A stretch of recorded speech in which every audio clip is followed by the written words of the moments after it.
Hello, I'm Paul Marchbanks, and this is Digging in the Dirt, with a few thoughts about sex, power, and freedom as they are found in life, literature, and the 1933 film Babyface. Halfway through Edith Wharton's 1913 novel, The Custom of the Country, a secondary character considers the ill-fated marriage of Undine and Ralph, noting that most American men fail to approach their wives as equals.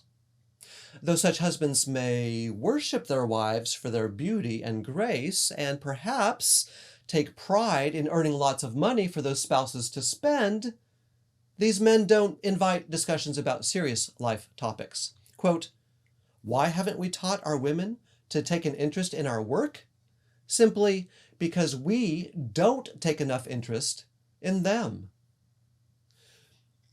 Upper-class men in this period appear to care far more about the way women look in the lavish outfits proudly purchased for them than in the thoughts swirling invisibly within their beautiful heads. Wharton's implication is clear. Little has changed between the Victorian period and the modernist era. Whether matters would change much in the decades to follow is an open question. Wharton published this story immediately before World War I dramatically altered workplace dynamics in the States. Soon, women would flood into jobs in banks, machine shops, and steel mills vacated by men heading off to battle, and within 7 years would even gain the right to vote.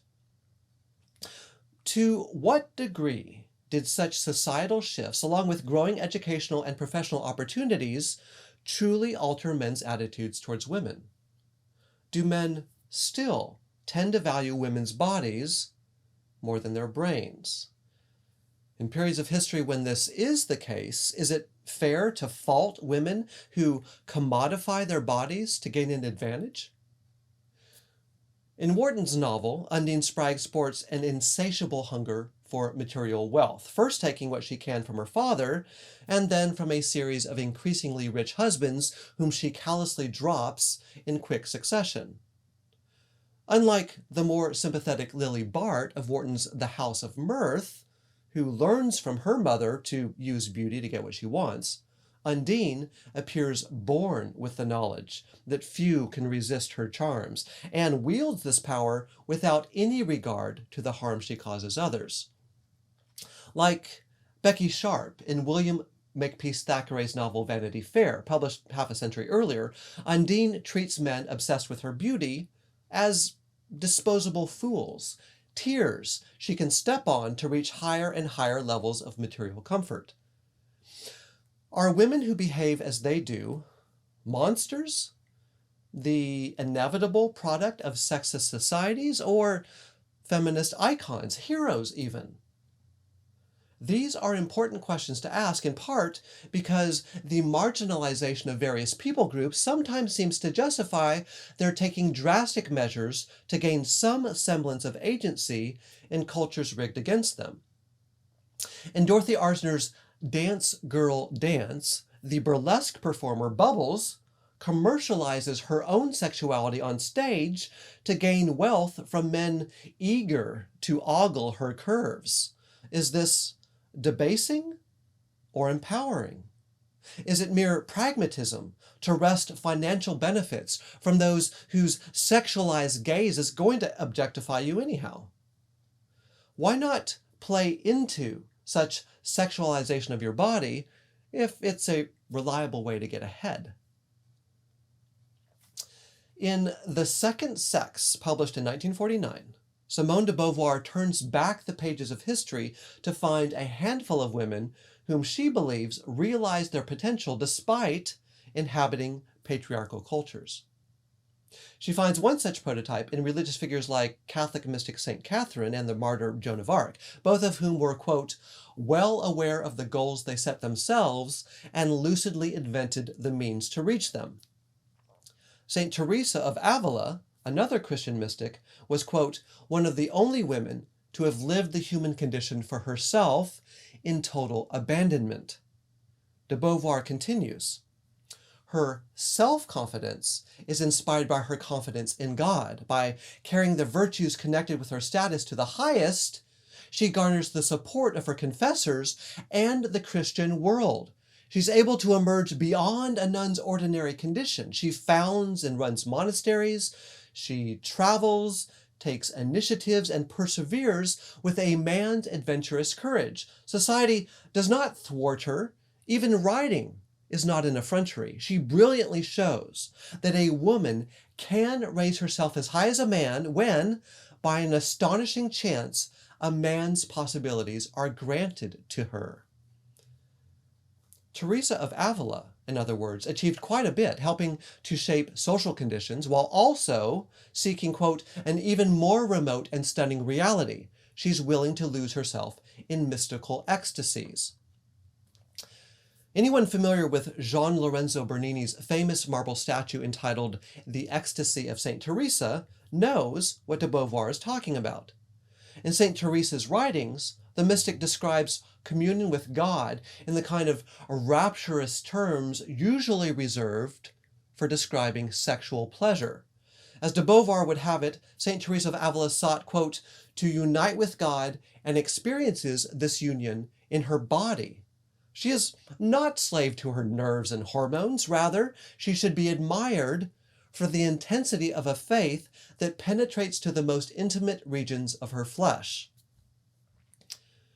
De Beauvoir finds a very different prototype of the self-actualized woman in Renaissance courtesans, Japanese geishas, and the Greek hetera, who does not open any road to human transcendence, instead gaining both influence and freedom by deploying her body to maximum effect. Quote, she does not disavow this passive femininity that dooms her to man, but instead endows it with a magic power that allows her to take males into the trap of her presence and to feed herself on them. Such women, like the French courtesan Ninon de l'Enclos, express themselves intellectually and creatively as well as sexually, moving freely among men willing to consider these women's multi-layered interiority as well as their attractive surface. Such women may gain considerable influence and affluence, but de Beauvoir admits that such power has a limited shelf life. The hetera, who sells her beauty, has to cultivate an emotional coldness to protect herself from men who will seek to, quote, exploit or dominate her or make her suffer. She will learn to fake pleasure, nurturing a contempt or disgust for men, which makes it clear that these women are never quite sure whether they have actually won, quote, the game of exploiter-exploited. In the majority of such cases, de Beauvoir contends, their sexual power remains highly contingent, vulnerable to the changing desires of men driven by a desire for novelty. Quote, the most beautiful woman is never sure of tomorrow because her weapons are magic, and magic is capricious, is unpredictable. Alfred E. Green's film Babyface hit theaters in 1933, 1 year before the Motion Picture Association began to more consistently enforce the Hays Code adopted 3 years earlier, a series of rules discouraging salacious content in film. Babyface does avoid scenes involving undressing and outright nudity, and it makes sure the many seductions in the film are suggested instead of intimately detailed. It does, however, push up against these new boundaries by presenting adultery as empowering for most of its runtime. Lily Powers, an attractive woman in her mid-20s who has been prostituted since the age of 14, is desperate to escape the speakeasy run by an unscrupulous father who accepts payment for services rendered by his only child, but she has no idea where she would go or how she would make a living in new surroundings. Until, that is, an older friend and regular patron of her dad's establishment suggests that she use her youth and beauty as tools to gain whatever she wants.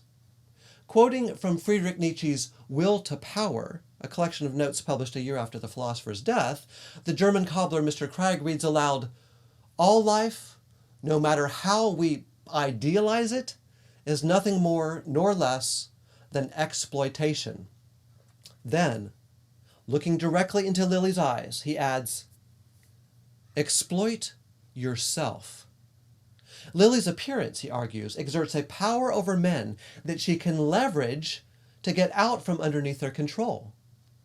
When the opportunity presents itself to relocate later that evening, she takes Mr. Cragg's advice and heads for New York City, where she bats her eyes at the first man she sees, thereby gaining entry into a bank where she promptly uses sex to move up the ranks.